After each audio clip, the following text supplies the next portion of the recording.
नमस्कार दोस्तों, दीपक क्लासेस के यूट्यूब चैनल पे आपका स्वागत है। मैं आज आपके सामने जो है वचन लेकर उपस्थित हुआ हूँ। ठीक है, इसके पिछले वीडियो में जो है लिंग के बारे में चर्चा की गई थी। आज जो है वचन के बारे में जो है चर्चा होगी। आइए देखते हैं वचन क्या है।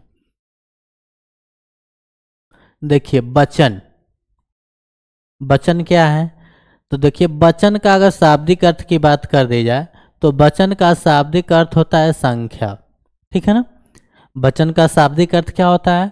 संख्या होता है। ठीक है ना, आगे चलिए। वचन जो है विकारी शब्दों, ठीक है ना, विकारी शब्दों अर्थात जैसे संज्ञा, सर्वनाम, क्रिया और विशेषण, ठीक है ना, के जिस रूप से उनकी संख्या का बोध होता है उसे वचन कहते हैं। ठीक है ना, यानी संज्ञा के संख्या का बोध हो, सर्वनाम के संख्या का बोध हो, क्रिया के संख्या का बोध हो और विशेषण के संज्ञा का बोध हो। ठीक है ना, तो यानी जहाँ पे संख्या का बोध होगा वहाँ पे क्या होगा? वचन होगा। ठीक है ना, उसी को ही जो वचन कहा जाता है। आगे चलिए देखिए, हिंदी की तरह अंग्रेजी की तरह हिंदी भाषा में भी वचन दो प्रकार के होते हैं। यानी वचन जो है कितने प्रकार के होते हैं? तो हिंदी में वचन जो है दो प्रकार के होते हैं। ठीक है ना, वचन दो प्रकार के होते हैं। कौन कौन होता है? तो पहले नंबर पे आता है एक वचन और दूसरे नंबर पे आता है बहुवचन। ठीक है ना, एक वचन में क्या है? जैसे लड़का खेल रहा है, लड़का खेल रहा है, तो देखिए यहाँ पे जो है एक, कहने का मतलब इस वाक्य में इसका अर्थ यही निकल कर आएगा कि कोई एक लड़का खेल रहा है। ठीक है ना, उसी तरह से बहुवचन, अब इसी लड़के का बहुवचन यहाँ पे बहुवचन के रूप में देखा गया है, लड़के, लड़के खेल रहे हैं। ठीक है ना, अब रहे हैं यानी बहुत से हैं। अब यहाँ पे देखिए, यहाँ पे लड़का था, लड़का का बहुवचन कर दिया गया लड़के। ठीक है ना, तो यह लड़के जो है बहुवचन हो जाएंगे। आगे चलिए, आगे दिया हुआ एक वचन के बारे में चर्चा कर ली जाए तो देखिए, शब्द के जिस रूप से हमें किसी व्यक्ति, वस्तु, पदार्थ आदि का संख्या में एक होने का बोध होता है। ठीक है ना, एक होने का बोध होता है, उसे क्या कहा जाता है? उसे एक वचन कहा जाता है। ठीक है ना, यानी एक वचन उसको कहेंगे जिससे एक संख्या का बोध होता हो। ठीक है ना, आगे चलिए। जैसे लड़का, अब यहाँ पर लड़का कितनी है? लड़के की संख्या एक है। नदी, यहाँ पर नदी की संख्या एक है। घोड़ा, एक घोड़ा। मेज, एक मेज। ठीक है ना, तो ये एक वचन के अंतर्गत ये सब आ जाएंगे जिससे एक संख्या का बोध होगा। दूसरा है बहुवचन। बहुवचन में देखिए, तो शब्द के जिस रूप से हमें किसी व्यक्ति, वस्तु, पदार्थ आदि का संख्या में एक से अधिक होने का बोध होता है। जब संख्या में जब एक से अधिक होगा तो क्या होगा? बहुवचन हो जाएगा। ठीक है ना, जब एक से अधिक संख्या का बोध होना होगा तो उसे क्या कहा जाएगा? उसे बहुवचन कहा जाएगा। ठीक है ना, जैसे लड़के, अब लड़के बहुवचन है। नदियाँ, अब यहाँ पे एक से अधिक नदियाँ, एक से अधिक लड़के। घोड़े, एक से अधिक घोड़े हो जाएंगे। मेजे, एक से अधिक मोजे हो जाएंगे। ठीक है ना, तो यह है एक वचन में संख्या एक रहेगी, बहुवचन में एक से अधिक रहेगी। आगे चलिए देखिए, एक वचन की जगह पर बहुवचन के प्रयोग से संबंधित कुछ महत्वपूर्ण नियम दिए गए हैं। पहला नियम आपके सामने है, देखिए, आदर प्रकट करने के लिए, ठीक है ना, आदर प्रकट करने के लिए बहुवचन का प्रयोग किया जाता है, जो इस प्रकार है। ठीक है ना, अब आदर प्रकट करने के लिए किसका प्रयोग किया जाता है? तो बहुवचन का प्रयोग किया जाता है। जैसे राजा जी के बड़े लड़के, राजा जी के बड़े बेटे आए हैं। ठीक है ना, तो देखिए यहाँ पे सम्मानजनक बात की वाक्य में की गई है। ठीक है ना, यानी जो है क्या हो रहा है, यहाँ पे आदर प्रकट कर दिया जा रहा है। ठीक है ना, राजा जी के बड़े बेटे आए हैं। ठीक है ना, आगे देखिए, अब देखिए कहने का मतलब है, इस वाक्य को अगर देखेंगे तो यहाँ पे बड़े बेटे आए हैं, इससे यह लग रहा है क्या है कि वह बहुवचन में है। ठीक है ना, आगे देखिए, शिवाजी वीर थे, गांधी जी चंपारण गए थे, भीष्म पितामह तो ब्रह्मचारी थे। ठीक है ना, तो यहाँ पे सब में आदर प्रकट किया गया है, इसलिए यह क्या हो जाएंगे? बहुवचन के रूप में होंगे। ठीक है ना, आगे चलिए। दूसरा नियम क्या है? बड़प्पन, बड़प्पन दर्शाने के लिए कुछ लोग वह के स्थान पे वे और मैं के स्थान पे हम का प्रयोग करते हैं, ठीक है ना, बड़प्पन दिखाने के लिए, किंतु ये एक वचन ही होते हैं, ठीक है ना। अब क्या हो रहा है इसमें, वह की स्थान पे किसको, वे, ठीक है ना, और मैं के स्थान पे किसको, तो मैं के स्थान पे जो है हम का प्रयोग कर दिया जाता है, ठीक है ना। लेकिन ये होते किस में है, किंतु ये एक वचन में ही होते हैं, इसका विषय ध्यान दीजिएगा, ठीक है ना। देखिए देखिए क्या है, मालिक ने अपने नौकर से कहा कि हम मीटिंग में जा रहे हैं, ठीक है ना। मालिक ने अपने नौकर से कहा कि हम मीटिंग में जा रहे हैं, ठीक है ना। अब यहाँ पे हम जो देख रहे हैं यह किसके जगह पे है, मैं की जगह पे प्रयोग हुआ है, ठीक है ना, मैं के जगह पे प्रयोग हुआ है हम। आगे देखिए, आजकल नहीं, आज अरविंद से बात हुई तो वे मुझसे बात करके बड़े प्रसन्न हुए। अब देखिए यहाँ पे जो वे है और वे किसके स्थान पे है, तो वे जो है वह के स्थान पे है, ठीक है ना। वह के स्थान पे किसका प्रयोग किया गया है, वे का, यहाँ पे वह के स्थान पे प्रयोग किया गया है वे का, ठीक है ना। तो इस तरह से जो है बड़प्पन दर्शाने के लिए कुछ लोग वह के स्थान पे वे का और मैं के स्थान पे हम का प्रयोग करते हैं, किंतु ये प्राय किस में होते हैं, एक वचन में ही होते हैं, ठीक है ना। बड़प्पन दर्शाते समय भी जो है एक वचन का ही प्रयोग किया जाता है। तीसरा नियम क्या है, द्रव्यवाचक संज्ञाओं का प्रयोग केवल एक वचन के रूप में किया जाता है। जितने भी द्रव्यवाचक संज्ञाएं होंगी सब क्या होंगे, एक वचन में होंगे, ठीक है ना।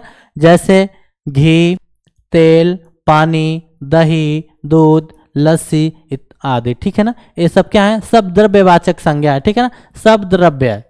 और इस द्रव्य को जो है किस में रखा जाएगा, तो एक वचन में रखा जाएगा।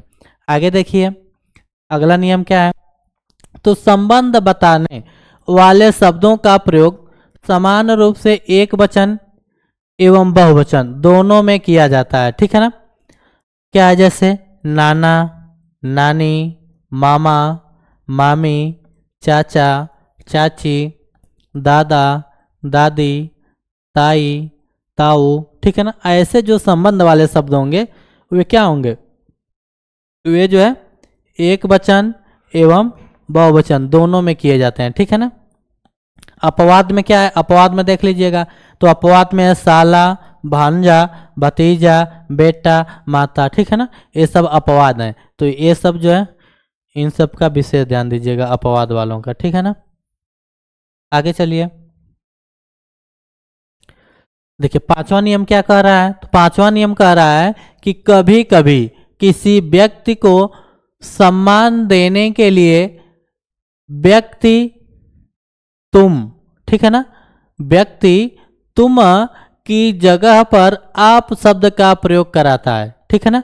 आप शब्द का प्रयोग करता है जो कि एक वचन ही होता है, ठीक है ना। यानी कहने का मतलब क्या है कि कभी कभी व्यक्ति जो है सम्मान देने के लिए व्यक्ति क्या करता है, तुम की जगह पर आप शब्द का प्रयोग कर देता है, तो यहाँ पे जो है सम्मान मिल जाता है। जैसे क्या आप आज इलाहाबाद विश्वविद्यालय गए थे, तो यहाँ पे क्या है, अब किसी से यह पूछा जा रहा है कि क्या आप आज इलाहाबाद विश्वविद्यालय गए थे, तो यहाँ पे आपकी जगह पे जो है तुम भी किया जा सकता था, ठीक है ना, कि क्या तुम आज इलाहाबाद विश्वविद्यालय गए थे। तो लेकिन यहाँ पे सम्मान देने के लिए तुम की जगह पे क्या किया गया है, आप शब्द का प्रयोग किया गया, ठीक है ना। आगे देखिए उसी तरह से दूसरा वाक्य है, क्या आप पुस्तकें लाए थे, ठीक है ना। तो अब इसकी जगह पे ऐसे भी बोल सकते हैं, क्या तुम पुस्तकें लाए थे, लेकिन तो आपकी जगह पे सम्मान दे दिया गया है, ठीक है ना। तुम की जगह पे आप लगा दिया गया है, तो यहाँ पे सम्मानजनक बात हो गई। आगे देखिए, लेकिन यह होंगे किस में, एक वचन में ही होंगे, ठीक है ना। आगे देखिए अगला नियम क्या है, धातुओं का प्रयोग एक वचन के रूप में किया जाता है। जितनी भी धातुएं होंगी सब कितने एक वचन में होंगी, जैसे सोना, चांदी, पीतल, तांबा, जस्ता, एल्यूमिनियम, हीरा आदि, ठीक है ना। ये सब जितनी धातुएं हैं ये सभी धातुएं क्या है, एक वचन की होती हैं। आगे देखिए अगला क्या है, हर, हर एक, प्रत्येक का प्रयोग सदैव एक वचन में हुआ। अगर किसी वाक्य में हर दिया हो, हर एक दिया हो, प्रत्येक दिया हो, तो वह क्या होगा, वह सदैव एक वचन होगा। जैसे देखिए, हर इंसान सच नहीं बोलता। अब यहाँ पे हर लगा हुआ है तो एक वचन का हो गया, ठीक है ना। अब देखिए, हर एक में बुराइयों के साथ साथ कुछ अच्छाइयाँ भी पाई जाती हैं, तो हर एक लगा है यानी एक वचन, ठीक है ना।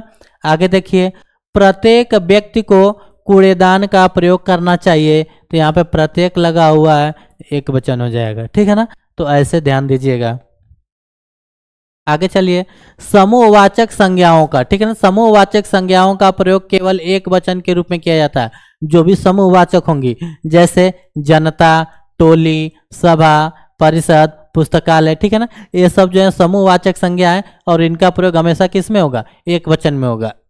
जैसे वाक्य के रूप में भी देख सकते हैं, जनता अपना प्रतिनिधि स्वयं चुनती है, तो यहाँ पे जनता क्या है, एक वचन। दूसरा है, सभा में सभी व्यक्ति मौजूद नहीं थे, ठीक है ना, तो यह सभा में क्या हो जाएगा, एक वचन। अगला है, नोट देख लीजिए, किंतु ज्यादा समूहों का बोध कराने के लिए समूहवाचक संज्ञाओं का प्रयोग बहुवचन के रूप में भी किया जाता है। जैसे जनता ने अपने कई प्रतिनिधियों का चुनाव किया, ठीक है ना, तो यहाँ पे हो जाएगा, उसका विशेष ध्यान दीजिएगा, बहुवचन में हो जाएगा। विद्यार्थी की टोली ताजमहल को देखकर वापस आ रही है, तो यहाँ पे क्या हो जाएगा, बहुवचन के रूप में किया जाएगा।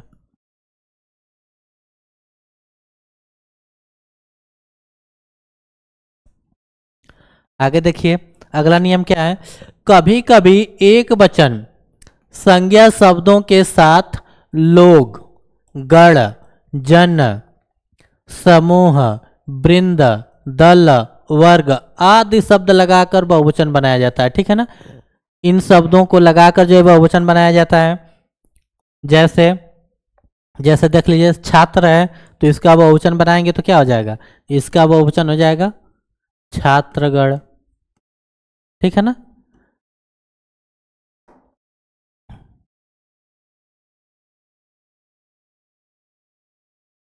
छात्रगण। शिक्षक का बहुवचन बनाएंगे तो यह हो जाएगा शिक्षक गण, ठीक है।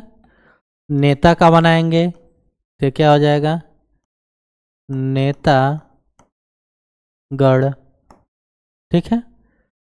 नारी का बनाएंगे तो क्या हो जाएगा, नारी वृंद। स्त्री का बनाएंगे तो हो जाएगा स्त्री वृंद। भक्त का बनाएंगे बहुवचन तो क्या हो जाएगा, भक्त गण, ठीक है ना। तो ऐसे जो है कुछ शब्दों के साथ गण लगाकर, कुछ शब्दों के साथ वृंद लगाकर, ठीक है ना। तो ऐसे ऐसे जो है लोग लगाकर, गण लगाकर, जन लगाकर, समूह, वृंद, दल आदि ये सब लगाकर जो है बहुवचन बनाए जाते हैं, ठीक है ना, जो आपके सामने ऐसे है, ठीक है ना। आगे चलिए, एक वचन से बहुवचन बनाने को कुछ सामान्य नियम है। देखिए, जैसे आकारांत, आकारांत युक्त पुल्लिंग शब्दों में, ठीक है ना, जो आकारांत पुल्लिंग शब्दों के यानी जिनके अंत में आ आएगा, ठीक है ना, देख रहे हैं सबके अंत में आ है, तो ये आकारांत वाले शब्द हैं। शब्दों में आ की जगह पर ए लगाते हैं, आ की जगह पर ए लगाकर बहुवचन बनाया जाता है। ये जो आकारांत वाले होते हैं तो आ की जगह पर ए लगाकर बहुवचन बनाएंगे तो क्या हो जाएगा, मान लीजिए यहाँ पे लड़का है तो यह हो जाएगा ल ड़ के। अब इसमें लड़का में ए लगा दिए तो क्या हो गया, लड़के बन गया, ठीक है ना। उसी तरह से गधा, तो इसका क्या हो जाएगा, गधे, ठीक है। पंखा तो हो जाएगा पंखे, ठीक है। लोटा तो हो जाएगा लोटे, ठीक है ना। कहने का मतलब है कि जो आकारांत वाले होंगे पुल्लिंग शब्द, उनको बहुवचन बनाने के लिए उसमें जो है आ के जगह पे जो है ए का प्रयोग कर दिया जाएगा तो ये क्या हो जाएंगे, सब बहुवचन के रूप में हो जाएंगे। अब यह लड़के बहुवचन है, गधे बहुवचन है, पंखे बहुवचन, लोटे बहुवचन, ठीक है ना। तो ऐसे कर लीजिएगा। अगला नियम क्या है, आकारांत युक्त पुल्लिंग शब्दों में आ की जगह पर ए लगाकर, ठीक है ना, आ की जगह पर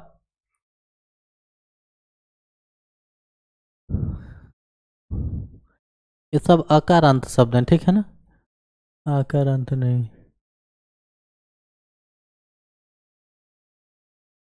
ठीक है। अकारांत युक्त पुल्लिंग शब्दों में अ की जगह पर ए लगाकर बहुवचन बनाया जाता है, ठीक है ना। जैसे चादर,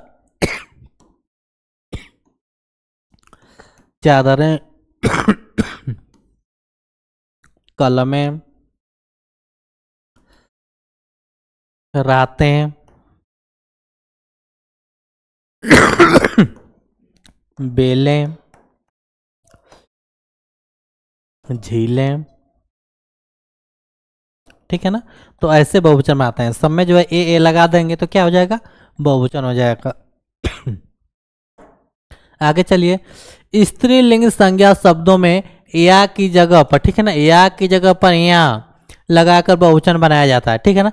जैसे देखिए यहाँ पे बिंदिया है तो यहाँ पे क्या हो जाएगा, या की जगह पे यहाँ लगा दीजिए तो हो जाएगा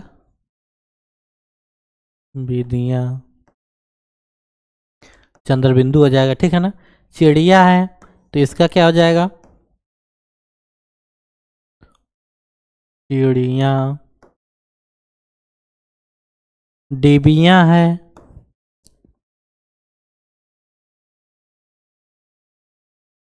तो डिबिया हो जाएगा। गया है तो गया हो जाएगा।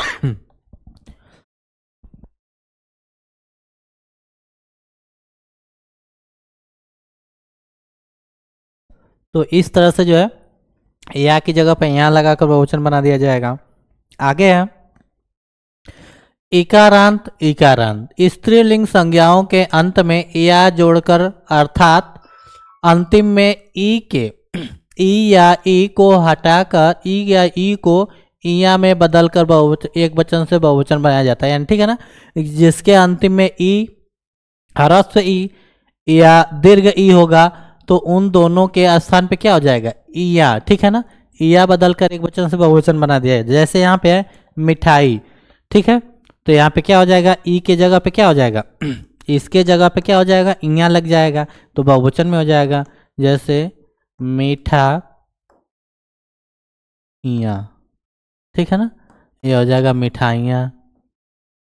उसी तरह से यहाँ पे है कली तो ई के स्थान पे क्या हो जाएगा, क लिया।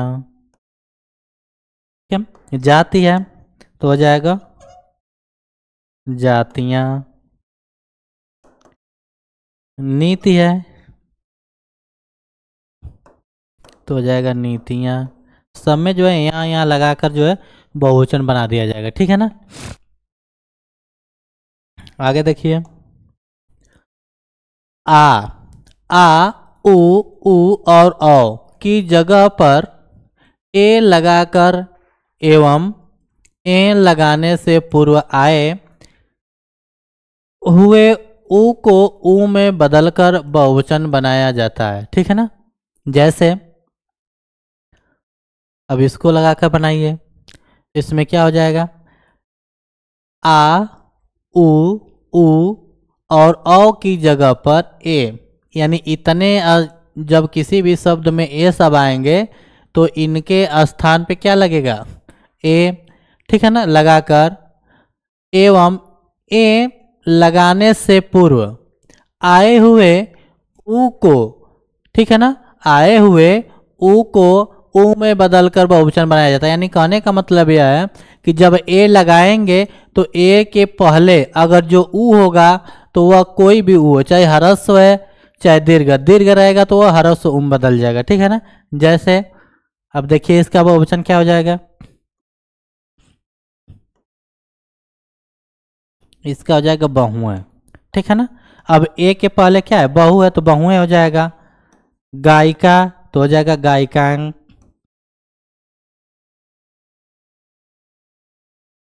गायिकाएं। कथा, तो इसमें ए लगा देंगे तो क्या आ जाएगा, कथाएं। रचना, तो हो जाएगा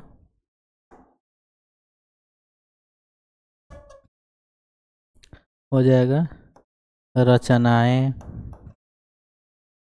ठीक है ना। तो ऐसे जो है बहुवचन बना लीजिएगा। अगला है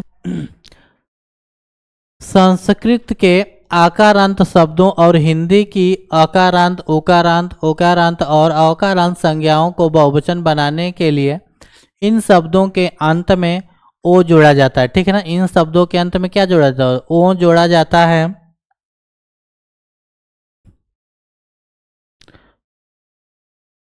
ओ जोड़ा जाता है। ठीक है ना। किंतु ओ जोड़ने के बाद ओ के पहले आने वाले ऊ को ऊ में बदल देते हैं। ठीक है ना, बदल दिया जाता है। जैसे लता का क्या हो जाएगा, लताएं। ठीक है ना। अब देखिए, नहीं, लता का क्या हो, ओ जोड़ा जाएगा ना, तो लताओं हो जाएगा।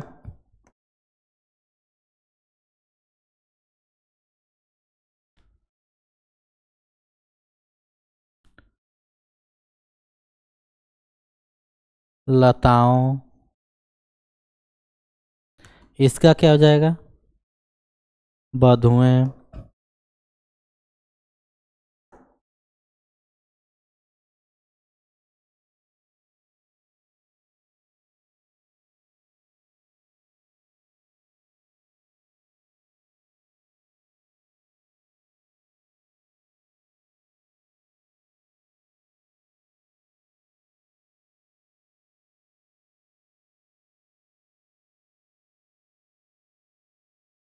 बधुओं। ठीक है, साधु का हो जाएगा, साधुओं। ठीक है ना। तो ऐसे हो जाएगा। अब यहाँ पे जो ऊ था, इसमें देखिए जो ऊ था यहाँ पे दीर्घ ऊ है, और तो यहाँ पे बहुवचन बनाएंगे तो ह्रस्व ऊ हो जाएगा। ठीक है ना। तो ऐसे भी बनाया जाता है। आगे है इकारांत और इकारांत संज्ञाओं के पीछे इयों जोड़कर। ठीक है ना, इयों जोड़कर और इयों से पहले आने वाले ई को किस में बदल देते हैं, ई में बदलकर बहुवचन बनाया जाता है। ठीक है ना। जैसे मुनि है तो क्या हो जाएगा, मुनियों। मुनियों। साड़ी है तो क्या हो जाएगा, देखिए ह्रस्व दीर्घ ई को ह्रस्व में बदल जाएगा, यहाँ पे ई बदल जाएगा। जैसे साड़ियों। ठीक है ना। यहाँ पे नियम देखिए, ई को ई में बदला जा रहा है तो ई को ई में बदल दिए। नदी का क्या हो जाएगा, नदियों। यहाँ भी बदला गया। गाड़ी क्या हो जाएगा, गाड़ियों। ठीक है ना। तो ऐसे बदल कर जो है बहुवचन बनाया जाता है। आगे देखिए, कुछ ऐसे शब्द जिनका एक वचन बहुवचन समान होता है। ठीक है ना। जैसे राजा का क्या हो जाएगा, राजा, काका, चाचा, फूफा, मामा, इन सब का सेम हो जाएगा। ठीक है ना। ऐसे शब्द जो एक वचन एवं बहुवचन दोनों क्या होते हैं, समान होते हैं, तो उसका वही हो जाएगा, इसका वही हो जाएगा। ठीक है ना। आगे चलिए। आगे है गुणवाचक और भाववाचक संज्ञाओं का प्रयोग एक वचन के रूप में किया जाता है, किंतु इनकी संख्या एवं प्रकार बताने के लिए इनका प्रयोग बहुवचन के रूप में किया जा सकता है। जैसे सज्जनता, विवस्था, खूबियां, धोखा। ठीक है ना। तो ये शब्द जो है जहाँ पे मिलेंगे तो समझ लीजिएगा वो क्या है, ठीक है, बहुवचन के रूप में होंगे। जैसे देखिए, डॉक्टर CL त्रिपाठी सर की सज्जनता, ठीक है ना, इसी पे ध्यान देना है, के कारण भारत देश के विभिन्न कोने से जुड़े छात्र उनका सम्मान करते हैं। ठीक है ना। तो यहाँ पे क्या हो जाएगा, तो यहाँ पे देखिए सब लिखा गया था। ठीक है ना। किंतु इनकी संख्याओं प्रकार के लिए इनका प्रयोग क्या किया जाता है, देखिए यहाँ पे लिखा है सज्जनता, विवस्था, खूबियां आदि। ठीक है ना। बहुवचन के रूप में किया जा सकता है। ठीक है ना। आगे चलिए, मेरी विवस्था को कोई समझने का प्रयास ही नहीं करता। तो यहाँ पे विवस्था है तो विवस्था को देख लीजिएगा। अगला है इन दवाइयों के अनेक खूबियां, तो खूबियां है मैं लोगों से मिले धोखे से ग्रस्त हूं, तो यहाँ पे धोखे हैं तो इससे पता चल जाएगा। आगे चलिए, सदा एक वचन के रूप में प्रयोग होने वाले शब्द कौन कौन से हैं? जनता एक वचन, वर्षा, मजा, चर्चा, आटा, जल, वृंद, आकाश, प्रजा, भीड़, यथ, व्यथा, सत्य, गण, वर्ग, दल, हर, प्रत्येक, हर एक, प्रेम, क्षमा, काया, पानी, दूध, सोना, माल, सामग्री, सहायता, ये सब क्या है? ये सब जो एक वचन है, ठीक है ना, सदा एक वचन में प्रयोग करने वाले हैं। अब इन सबको देखिए, ये सब सदा बहुवचन में कौन कौन से शब्द हमेशा बहुवचन होंगे? तो दर्शन बहुवचन होगा, दर्शक बहुवचन, प्राण दर्शक, ठीक है ना, समाचार, हस्ताक्षर, अक्षत, लोग, होश, ओंठ, दाम, भाग्य, रोम, बोल, आशीर्वाद, अश्रु, केस, ठीक है ना, ये सब हमेशा बहुवचन में होंगे, ठीक है ना। तो इस तरह से हमारा जो है वचन समाप्त हुआ, ठीक है ना। तो आज का दिन इतना ही। वीडियो को जो है अच्छे से देख लीजिएगा, नियम को अच्छे ढंग से पढ़ लीजिएगा। आपका सब बहुवचन से संबंधित जितने भी परीक्षाओं में क्वेश्चन आए होंगे सब इस नियम से मिलते जुलते रहेंगे, ठीक है। तो आज का दिन इतना ही, धन्यवाद।